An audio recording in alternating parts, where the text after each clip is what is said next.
Full Moon sale காலை 9 மணியிலிருந்து இரவு 12 மணி வரை ஆகஸ்ட் 27 ஒரு நாள் மட்டும்.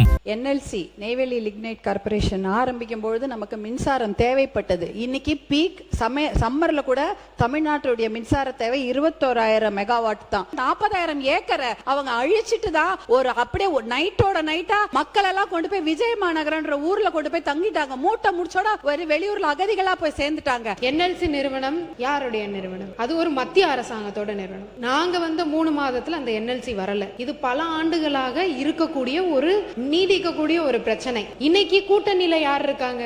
அவங்களுமே அங்க மேல பேசி நம்ம தமிழ்நாட்டுக்கான பிரச்சனைகளை சால்வ் பண்ணி தரலாமே. இன்றைக்கு பாதிக்கப்பட்ட மக்கள் அலைந்து கொண்டிருக்கிறார்கள். நீங்கள் அரசு சார்பிலே ஒரு உயர்மட்ட குழு அமைக்க வேண்டும். அப்படி அமைத்தால் மட்டும்தான் விவசாயிகளுடைய பிரச்சனை, அங்க இருக்கக்கூடிய தொழிலாளருடைய பிரச்சனை, அங்க இருக்கக்கூடிய பாதிக்கப்பட்ட மக்களுடைய பிரச்சனை, நிலங்களை இழந்து நிலங்களில் விவசாயம் செய்ய முடியாமல் இருக்கக்கூடிய மக்களுடைய பிரச்சனைகளை நாம் தீர்க்க முடியும் என்ற நேரத்தில் நான் நம்பர் தெரிவித்துக் கொள்கிறேன். இந்த குழுவில விவசாயிகளும் இடம்பெற வேண்டும், அரசு தரப்பிலும் இடம்பெற வேண்டும், என்எல்சி நிறுவனத்தை சார்ந்தவர்களும் இடம்பெற வேண்டும் என்று அன்போடு. ஏன் சொன்னால் இங்கே பரந்தூர் நீங்க சொன்னீங்களே, பரந்தூரை விட மிக அற்புத பூக்கள், இன்றைக்கு தானியங்கள், முப்போகம், கரும்பு இப்படி எல்லாம் விளைகின்ற அந்த பூமியிலே காப்பாற்றுவதற்கு உயர்மட்ட குழுவை இந்த அரசு அமைக்க வேண்டும்.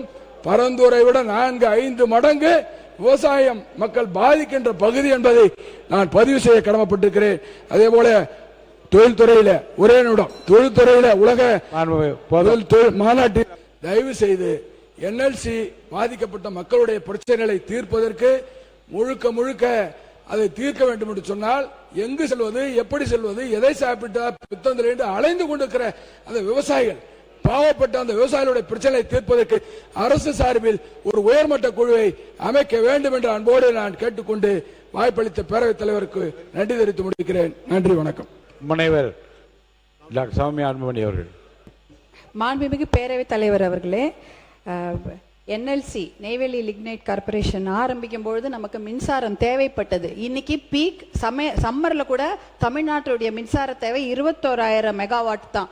ஆனா தமிழ்நாட்டுடைய அரசாங்கத்துடைய இப்ப மின்சாரம் தனியார் மற்றும் அரசு துறையில 36,000 மெகாவாட் அதிகமாக இருக்கிறது. மின்மிகை மாநிலமா ஆகிவிட்டோம். இனிமேல் என்எல்சியோட அதுல பங்கு பாத்தீங்கன்னா 2,000 மெகாவாட் மட்டும்தான். அப்படி இருக்கும்போது அந்த என்எல்சியே நமக்கு தேவை கிடையாது. நீங்க மாண்புமிகு அமைச்சர் அவர்கள் சொன்னது போல இந்த என்எல்சி 1,300 கோடி கிட்ட அவங்களுடைய வருமானம் வருது. அந்த அவங்க சிஎஸ்ஆர் ஃபண்ட் எல்லாம் ஒரிசா, மத்திய பிரதேஷ், அந்த மாதிரி உத்தரப்பிரதேஷ் அங்கெல்லாம் தான் அவங்க அதை டெவலப் பண்ண வச்சுக்கிறாங்க. நம்ம தமிழ்நாட்டு கொடுக்கறது இல்ல. அவங்க சிஎஸ்ஆர் ஃபண்ட் வச்சு நமக்கு தடுப்பணைகள் கட்டி கொடுக்க சொல்லுங்க, இல்ல நெல் அந்த கோடவுன் கட்டி கொடுக்க சொல்லுங்க. நம்ம கிட்ட காசு இல்ல, நிதி நிலைமை நெருக்கடின்னு சொல்ற அந்த சிஎஸ்ஆர் ஃபண்ட்ல எல்லா மாவட்டத்துக்கும் அவங்க கட்டி கொடுக்கணும் தடுப்பணைகள். அதை அவர்களிடம் நீங்கள் கண்டிப்பா கேட்க வேண்டும். அதே போல 40,000 ஏக்கரை அவங்க அழிச்சிட்டு தான் ஒரு அப்படியே நைட்டோட நைட்டா மக்கள் எல்லாம் கொண்டு போய் விஜய மாநகரன்ற ஊர்ல கொண்டு போய் தங்கிட்டாங்க. மூட்டை முடிச்சோட ஒரு வெளியூர்ல அகதிகளா போய் சேர்ந்துட்டாங்க. அவங்களுக்கு எந்த ஒரு அவ்வளவு பெரிய பிரச்சனை. இன்னும் 60,000 ஏக்கர் எடுக்கிறதுக்கு தயாரா இருக்கிறாங்க. அதுக்கு பயங்கர முனைப்பா அவங்க செயல்பட்டாங்க.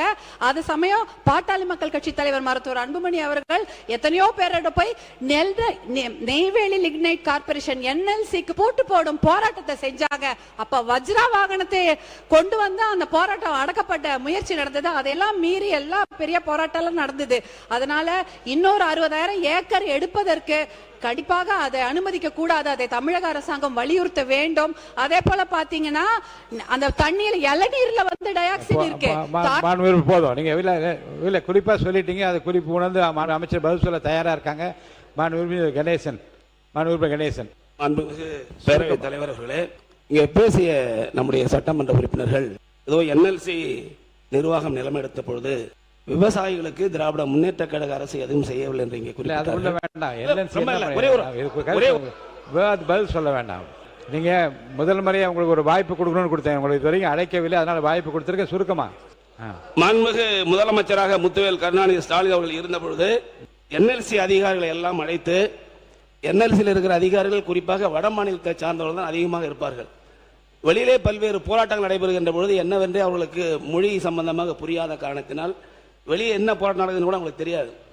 ஆகவேதான் நான் தொழிலாளர் நலத்துறை அமைச்சராக இருந்தபோது அங்கே இருக்கின்ற அதிகாரிகள், சேர்மன், டைரக்டர் ஆஃப் மைன்ஸ் எல்லாரையும் அழைத்து வச்சு, அதாவது விவசாயிகள், ஒரே முன் தான் விவசாயிகள், சட்டமன்ற உறுப்பினர்கள் அனைவரும் கலந்து பேசி, அதாவது விவசாயிகளுக்கு கிடைக்க வேண்டிய அந்த நிலம் கொடுத்ததற்கு கூடுதலாக தொகையை பெற்றுக் கொடுத்ததும், அதே போல அங்கிருந்து அந்த அதிகாரிகள் அழைத்து வந்து தலைமைச் செயலாளர் தலைமையிலே ஒரு கூட்டத்தை நடத்தி ஆண்டுக்கு 100 கோடி ரூபாய் CSR பெற்றுக் கொடுத்தது திராவிட முன்னேற்ற கழகத்தின் அரசு என்பதை தெரிவித்துக் கொள்கிறேன்.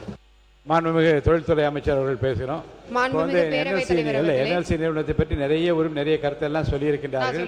அவர் சொன்ன மொழி தெரியாதவர்கள் அங்கே இருக்கிறார்கள் சொன்னார்கள். புரிய வேண்டிய மொழியிலே நீங்கள் புரிய வைக்க வேண்டியது உங்களுடைய கடமை. மாண்புமிகு தொழில்துறை அமைச்சர் அவர்கள்.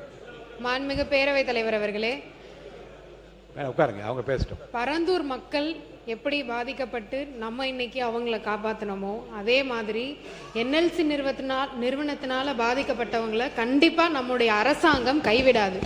ஆனா நாம் ஒன்னே ஒன்று மட்டும் கேட்டுக்கிறேன், NLC நிறுவனம் யாருடைய நிறுவனம்?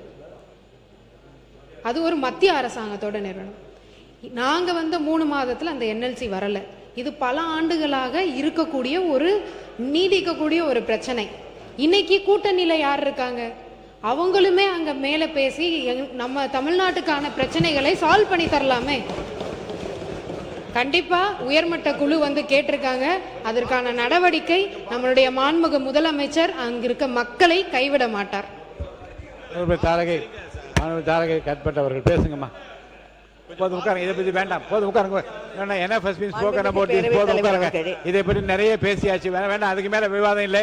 மாண்பு உறுப்பினர் பேசுங்க. நீங்க நேரம் இல்லை, உட்காருங்க. மாண்புமிகு பேரவைத் தலைவர் அவர்களே, நிறைய பேசுங்க. கோரிக்கையான இயற்கை வளம், நீங்க பேசுங்க மேடம். தொழில் வளத்துறை மற்றும் தகவல் தொழில்நுட்பத்துறை, டிஜிட்டல் மற்றும் சேவை துறையில் பேச எனக்கு அனுமதி அளித்த மாண்புமிகு நடுநிலையான சபாநாயகருக்கு என்னுடைய மனமார்ந்த நன்றியை தெரிவித்துக் கொள்கின்றேன். மேலும் எங்கள்